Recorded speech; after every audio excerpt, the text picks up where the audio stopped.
Guys हमारे पास एक report आई और जो एक हम सीमन एग्जामिनेशन की बात कर रहे हैं, जैसे कि इस रिपोर्ट को आप ध्यान से देखिए, मैं आपको समझाऊंगा ताकि ये आपको हमेशा याद रहे कि आप जब भी अपना एग्जामिनेशन कराएं, अपना सीमन एग्जामिनेशन मतलब कि स्पर्म की टेस्ट कराएं, तो आपको क्या चीज देखना है। देखो, डॉक्टर आपको कहीं ना कहीं गलत भी बता सकता है, तो आप गलत तो, डॉक्टर गलत तो नहीं बता रहा, ये भी तो जानना आपको जरूरी है। हो सकता है उसने आपको सही नहीं बताया हो और वो इस बात को नहीं जानता हो, तो फिर क्या करोगे आप? तो आप तो उसके रास्ते पे चलोगे क्योंकि वो आपसे ज्यादा जानकार है, यही तो समझेंगे ना आप। तो हमने क्या किया, आपको इंटेलिजेंट बना रहे हैं, हम आपको सिखा रहे हैं, सीखो यार, क्योंकि देखो ये कॉमन चीजें हैं। आज के जमाने में आपको सीखना जरूरी है, कोई भी चीज स्किल जरूरी है, समझ लो। तो हमने क्या किया, इस पेशेंट, ये पेशेंट हमसे काफी टाइम तक बात हुई हमारी, और फोन से डायरेक्ट बात हुई, क्योंकि हम आपको फ्री कंसल्टेशन दे रहे हैं, हम आपको कोई पैसा नहीं लेते हैं। और आप भी अपनी रिपोर्ट को सेंड कर सकते हो, पूछ सकते हैं कि हमारी रिपोर्ट के अंदर क्या है। और मैं किसी की रिपोर्ट में कभी भी नाम शो नहीं करता उस पेशेंट का, ना ही कोई डिटेल शो करता हूं, सिर्फ मैं उसकी इंफॉर्मेशन शेयर करता हूं ताकि जो चीजें नजर आ रही हैं वो चीजें देखने को मिले कि उसमें क्या दिक्कतें थी। जैसे कि हमने इस पेशेंट का टेस्ट किया, सीमन एग्जामिनेशन किया, आप देख रहे हैं। उसके बाद में सीमन एग्जामिनेशन की कुछ वैल्यूज यहाँ है, एवरेज वैल्यूज, एंड इसका जो रिजल्ट निकल गया है वो ये है पेशेंट का। तो सबसे पहले हमने ऊपर देखा कि एक इसका जो पीरियड, जो डे था, मतलब कितने दिन के बीच में उन्होंने 3 दिन के अंतराल पर ये टेस्ट कराया है। और नीचे हम जाएंगे तो टाइमिंग दे रखी है कि टाइमिंग कलेक्शन की, कितने टाइमिंग इन्हें कलेक्शन कराया, 6:03 शाम को कराया ना, 6:03 PM पर, और 6:20 पर उन्हें एग्जीबिशन के लिए भेजा है।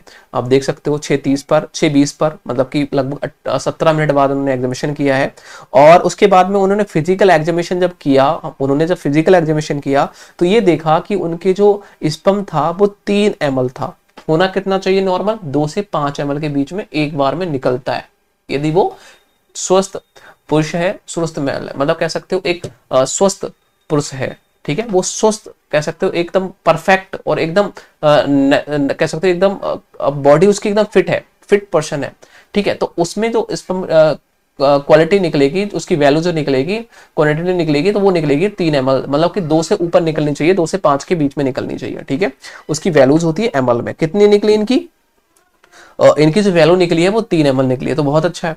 उसके बाद में हम नीचे पहुंचे और उसके बाद में वाइट, ग्रे वाइट देखा, इनका कलर देखा, नॉर्मल देखा, एंड और साथ ही साथ इसमें छोटी सी कमी देखने को मिली।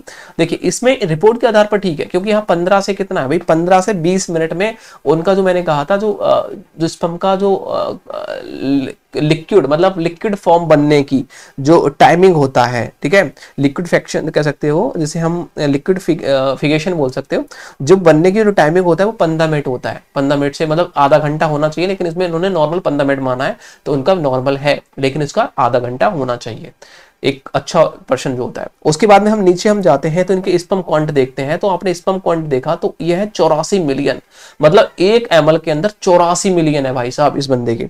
तो ये कितना अच्छा पर्सन है, समझ लो इसकी बॉडी कितने अच्छे तरीके से काम कर रही है कि इसके स्पर्म है वो काफी अच्छे तरीके से बने हुए हैं। मैं एक क्वेश्चन और बताऊंगा, जब काफी मेरी जब बात हुई तो उन्होंने कुछ ना कुछ डाउट उनको हुए, तो मैं बताता हूँ कौन कौन से डाउट होते हैं। तो स्पर्म काउंट जो है वो 84 मिलियन है, तो बहुत अच्छा है। 3 मिलियन है, मतलब 3 ml में, यदि 1 ml में 84 मिलियन है तो 3 ml में कितने हुए, 3 से गुणा कर लो, समझ लो कितने मिलियन होंगे। उसके बाद में हमने उनको कहा कि ठीक है इसकी मोर्टेलिटी बताइए, तो मोर्टेलिटी से बात करते हैं हम। यहाँ तो 84 मिलियन है, हमने जब नीचे देखा कि जिंदा कितने स्पर्म है, हमें ये भी तो जानना है, मरे हुए नहीं गिनना, ये तो मरे हुए, जिंदा, और टांग किसकी, मतलब कह सकते हो निक अलग पड़ी है, हेड अलग पड़ा है, वो सारी चीजें गिनी गई हैं, तो इतने आए। अब हमने देखा कि जिंदा कितने हैं, तो कह सकते हैं कि जिंदा जो है वो 50% है, 50% है, एक्टिव मोर्टेलिटी है। तो 50% हमें बस यही देखना है, हमें कुछ नहीं देखना, 84 मिलियन देखना है, ये देखना है। और उसके बाद जब हम नीचे जाएंगे तो हमने ये देखा कि इस पेशेंट के हेड, बॉडी, टेल देख रहे हैं कि 2 है ना, आपको इतने परसेंट जो है। और उसके बाद में हमने नीचे देखा फ्रक्टोज पॉजिटिव पाया गया। उसके बाद में और नीचे क्या, तो पस सेल्स इसमें देखने को मिली, पस सेल्स 2 से 3 देखने को मिली, जो 0 होनी चाहिए, मतलब थोड़ा सा इन्फेक्शन देखने को मिला। तो हमने इस पेशेंट से कहा बस आपको इन्फेक्शन है, घबराने की जरूरत नहीं है, 2-3 दवाइयां खाओगे ठीक हो जाओगे, बाकी तुम्हारे स्पर्म बहुत अच्छे हैं। तो उस पेशेंट का एक डाउट रहा कि सर मेरे 84 मिलियन है लेकिन 50% रैपिड है, तो मैं तो बहुत अच्छा हूँ। मैंने हाँ बहुत अच्छे हो, लेकिन फिर भी मेरा बेबी कंसीव क्यों नहीं कर पा रहा, मेरा कारण बता दो। ये पूछा उन्होंने मुझसे एक सवाल कि सर मैं बेबी कंसीव क्यों नहीं कर पा रहा। तो मैंने उनसे कहा देखिए आप फिट हैं, आपकी वाइफ के अंदर कुछ प्रॉब्लम हो सकती है, आपका करने का तरीका गलत हो सकता है, दोनों ठीक है तो कुछ तरीके गलत है। कुछ ऐसी चीजें खा रहे हो तुम बीच में जो साइड इफेक्ट दे रहा है, समझ रहे हैं ना। तो हमें उन चीजों पे ध्यान देना पड़ेगा। तो मैंने उन्होंने कहा ठीक है। तो मैंने उनकी वाइफ के लिए 2 रिपोर्टें सेंड की है। मतलब एक तो उनसे कहा है कि अब HSG कराइए टेस्ट। HSG क्या होता है ये पता चल जाएगा उनकी फ्लूबेंट ट्यूब की, मतलब उसकी वाइफ की फ्लूबेंट ट्यूब तो ब्लॉक नहीं है। बोल कह ठीक है सर कराते हैं। उसके बाद में एक टेस्ट और बोला, मैंने उसका कहा कि फॉलिकल स्टडी और कराइए। क्या अंडा बन रहा है? क्या अंडा बन रहा है? यदि ये दोनों चीजें नॉर्मल है और अंडा बन रहा है तो हम उन्हें बस 5 दिन की दवाइयां देंगे और 5 दिन में बिल्कुल फिट हो जाएंगे और 5 दिन में बेबी कंसीव हो जाएगा। ये दुआ करेंगे भगवान से, गॉड से, श्री राम से, और कि उनका बेबी कंसीव हो जाए। आप भी दुआ करें क्योंकि यार हम नहीं चाहते किसी भी फीमेल, और एक कपल है जिनके जो बाजपन की शिकार हो, हम चाहते हैं कि वो अपनी लाइफ में एक बेबी को जरूर जन्म दे। ठीक है, ये सपना होता है हर व्यक्ति का, और मेरा भी है और आप सबका होगा। तो मैं रिकमेंड करता हूं अपनी टेस्ट को मुझे जरूर भेजो, अपनी वाइफ के टेस्ट को भेजो। देखो मैंने यहाँ क्या बताया, आप किसी भी डॉक्टर के पास जाइए, इसको रिपोर्ट को लेकर के आप स्क्रीनशॉट दिखाइए उसको कि इस पेशेंट के अंदर क्या प्रॉब्लम है। तो अधिकतर वो ये कहेगा कि इस पेशेंट ये बिल्कुल ठीक है और इसको कोई दिक्कत नहीं है, लेकिन मेरे हिसाब से इसके अंदर थोड़ी सी प्रॉब्लम है। अब मुझे बताइए कहाँ पे है, कमेंट सेक्शन में जरूर बताना क्या दिक्कत है इस पेशेंट को। ठीक है, मैंने बाकी चीजें सबको आपको समझाया, ये जो वीडियो डेली देखता है उसको पता है, और मैंने इनको समझा दिया कि आपको क्या करना है। 3 से 4 दिन दवाइयां लेनी है, ठीक हो जाओ। ठीक है, तो अपनी रिपोर्ट को भेजो और मुझसे पूछो कि आपको क्या प्रॉब्लम है। मैं आपको कोई पैसा नहीं ले रहा, किस आपको फ्री कंसल्टेशन दे रहा हूं।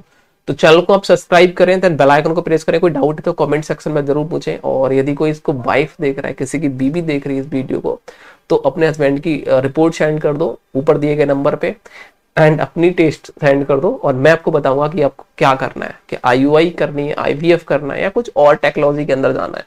तो चैनल को आप सब्सक्राइब जरूर कर लेना। Thank you, thank you, thank you so much.